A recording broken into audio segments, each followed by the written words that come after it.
Y ahora, Hechos y Migraciones con el licenciado Rafael Mariñez Pérez.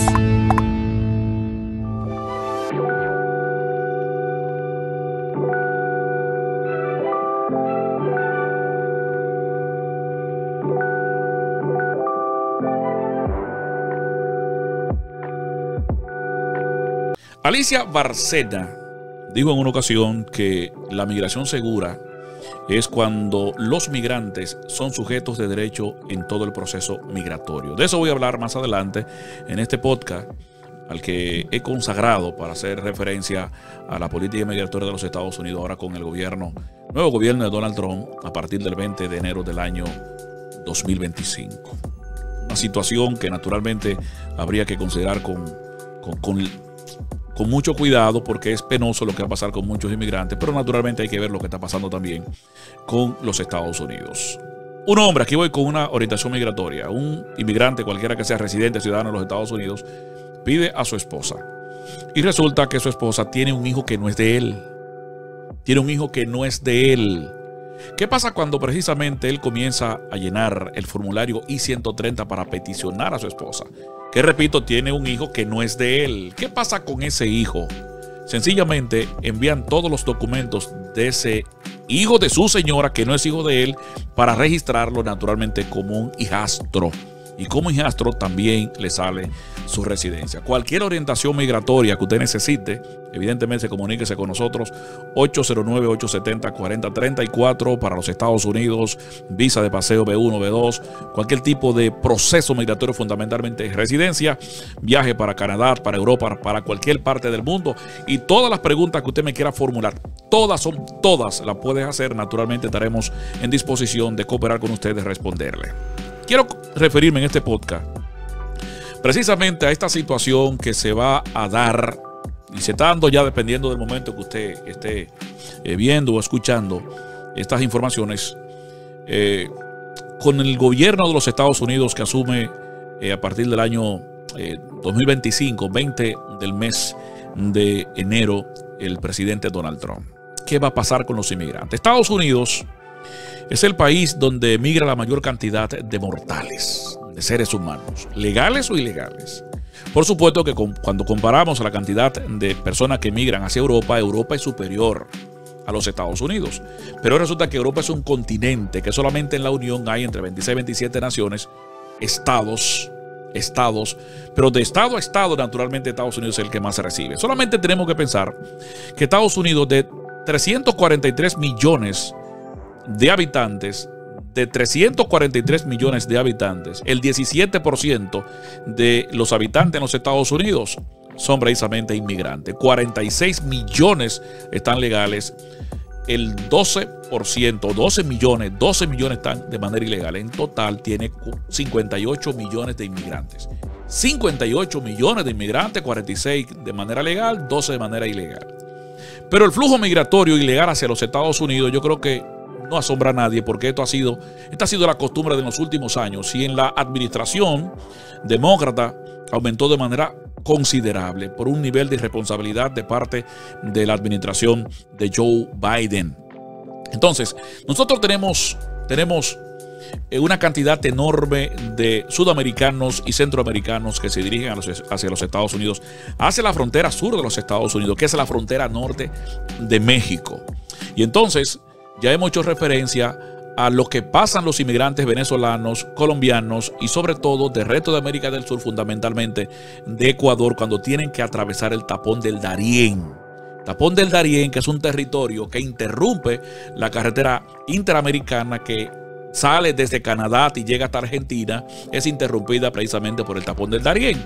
Y esa zona selvática profundamente peligrosa, donde pierden la vida muchos migrantes que se dirigen a los Estados Unidos, y luego entonces tienen que pasar por Panamá, tienen que pasar por Costa Rica, tienen posteriormente que pasar por Nicaragua, luego le sigue Honduras y luego le sigue naturalmente Guatemala, para luego llegar a México, para posiblemente ser detenidos en México. Y ya ustedes saben que cuando yo hacía referencia a la declaración de Alicia Bárcena, en el sentido de que la migración segura es cuando los migrantes son sujetos de derecho en todo el flujo migratorio. Pero ¿cuáles son los derechos que tienen ellos? ¿Cuáles son los derechos que tienen los migrantes ilegales? Bueno, los derechos humanos hay que respetarlo, no importa quién sea la persona, incluyendo hasta un delincuente. Hay que respetar los derechos humanos. Y recuerden ustedes que los derechos humanos no lo viola la gente, que este es un dato que yo quiero subrayar. Ninguna persona viola los derechos humanos. Los derechos humanos lo violan los estados. ¿Cuándo lo violan los estados? Cuando sencillamente usted solicita que se le haga justicia por usted ser afectado por alguien y evidentemente no se le hace justicia. El Estado que tiene la responsabilidad de hacer justicia. La persona que cometió fue un delito. La persona cometió un delito. Y si bien es cierto que se puede traducir como una violación a un derecho humano, su dignidad personal, por ejemplo, no cabe la menor duda de que en el caso hipotético de que el Estado no responda a la demanda suya de que se le haga justicia, entonces el Estado, que es signatario de acuerdos internacionales, como es el Pacto Internacional de Derechos Económicos, Sociales y Culturales, el Pacto Internacional de Derechos Civiles y Políticos y otros pactos internacionales, incluyendo la Carta de las Naciones Unidas, la Declaración Universal de los Derechos Humanos de 1948, un país que es signatario está en la obligación de respetar esos derechos. Hay derechos, evidentemente, humanos, que son derecho prestación. Derecho prestación porque son derechos que evidentemente el Estado los cumple en función de su capacidad. El derecho a la vivienda, usted tiene derecho a la vivienda y el Estado tiene que establecer políticas para hacer que usted tenga una vivienda, pero el Estado se la va a dar de acuerdo a su capacidad. Eso es lo que llaman derecho a prestación. Pero los derechos humanos sí lo tienen los inmigrantes en todo el flujo migratorio. Y por eso es que la OPS, la Oficina Panamericana de la Salud, está solicitando $9 millones. Atención a este dato. $9 millones la Oficina Panamericana de la Salud para precisamente ayudar a los gobiernos centroamericanos en las demandas que tienen de estos flujos migratorios. Muchas de las mujeres que están caminando en todo ese trayecto del Istmo Centroamericano, señores, están embarazadas. Y luego llegan a México. Recientemente en México detuvieron entre 10 y 12 mil inmigrantes de 80 nacionalidades diferentes. Me llamó la atención que habían hasta rusos ahí, de Angola, un australiano. Yo no entiendo por qué. Bueno, algunas personas pueden ingresar o querer ingresar porque ya no tienen capacidad para hacerlo de manera legal, porque están siendo perseguidos por la justicia norteamericana. Hay muchas personas que lo hacen así, pero 80 nacionalidades. Entonces, cuando lleguen a los Estados Unidos, no es seguro que se van a quedar. Y es tan especial lo que va a ocurrir ahora a partir del 20 de enero del año 2025, que ya algunos se están regresando de manera voluntaria. De manera voluntaria. Con solo ganar las elecciones. Si bien es cierto que por un lado los elementos económicos, como es el caso de las bolsas de valores, el mismo dólar se apreció con relación al euro, que no ocurría desde el año 2020. El Bitcoin mejoró de manera sustancial, ya está por encima de los $90,000 en el momento que yo estoy conversando con usted, y eso evidentemente impactó otras criptomonedas. Sin embargo, señores, todos los inmigrantes que están ilegales en los Estados Unidos se están temblando, porque este señor no viene a jugar. Ya nombró el SAR y va a nombrar una serie de elementos que van a trabajar arduamente. Bueno, algunos hacen referencia a si realmente efectivamente habrán recursos y logística para implementar la política que él quiere implementar. Pero sea que tenga recursos o no lo tenga, señores, va a trabajar arduamente para que los inmigrantes ilegales salgan de los Estados Unidos. Una de las razones es que los norteamericanos se están viendo en el espejo de Dinamarca. Y usted se preguntará, ¿y por qué se están viendo en el espejo de Dinamarca? Increíble la cantidad de delitos que están cometiendo inmigrantes que están ilegales en los Estados Unidos.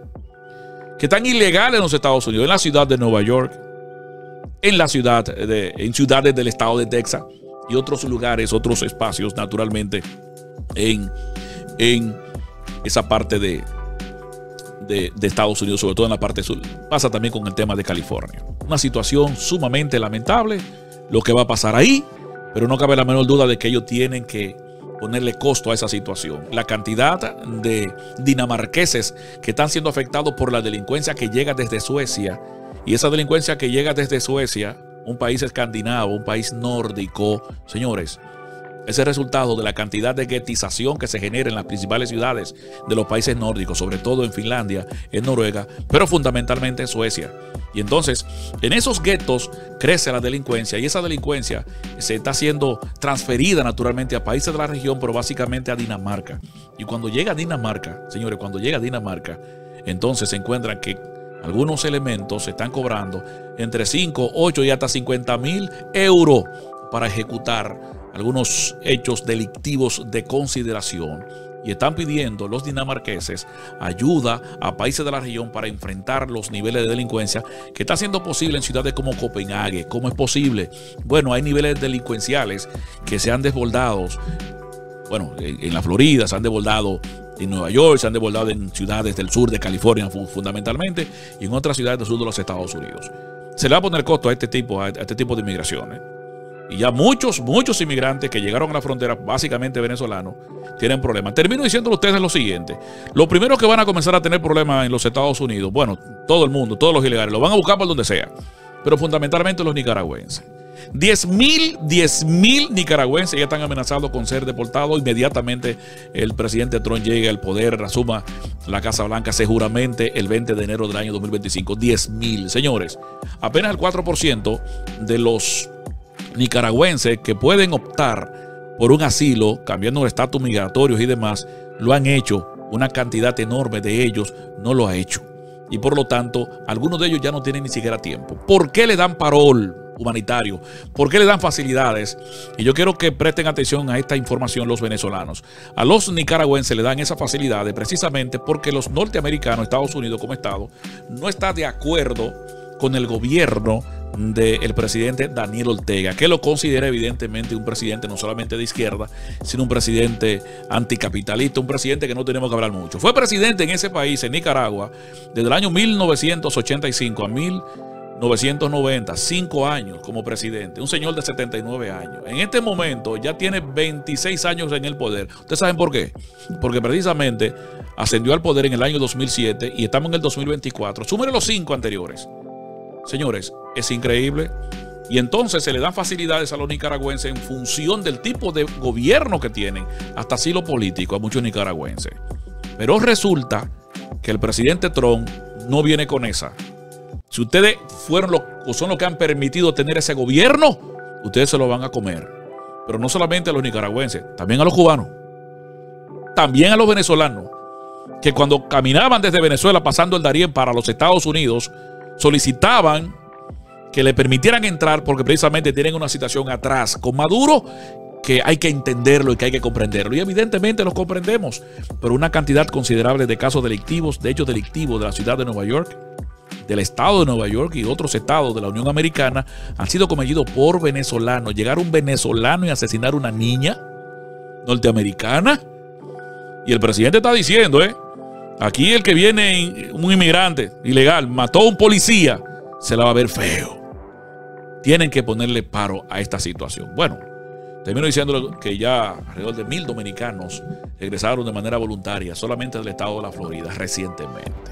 Para cuando usted esté escuchando, esté viendo este video, esté escuchando estas declaraciones de un servidor, evidentemente habrán pasado ya algunos días, posiblemente usted se fija el tiempo en que salió la información, pero estamos hablando de mediados del mes de noviembre. Miles de dominicanos ya comienzan a pensar en venir a la República Dominicana, que están de manera ilegal, que se fueron en la famosa vuelta. Pero señores, esto no es así. Usted puede emigrar de manera legal a cualquier país del mundo. Usted puede emigrar de manera legal. Solamente tiene que hacer todo aquello que sea necesario. Y usted quiere saber cómo emigrar de forma legal, sin fraude, sin tener que verse involucrado con la vuelta. Y ahora eso va a disminuir bastante.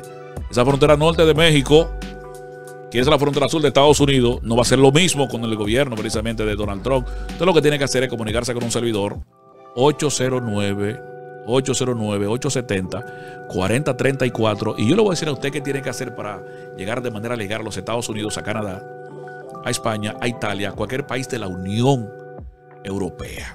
Así que muchas bendiciones.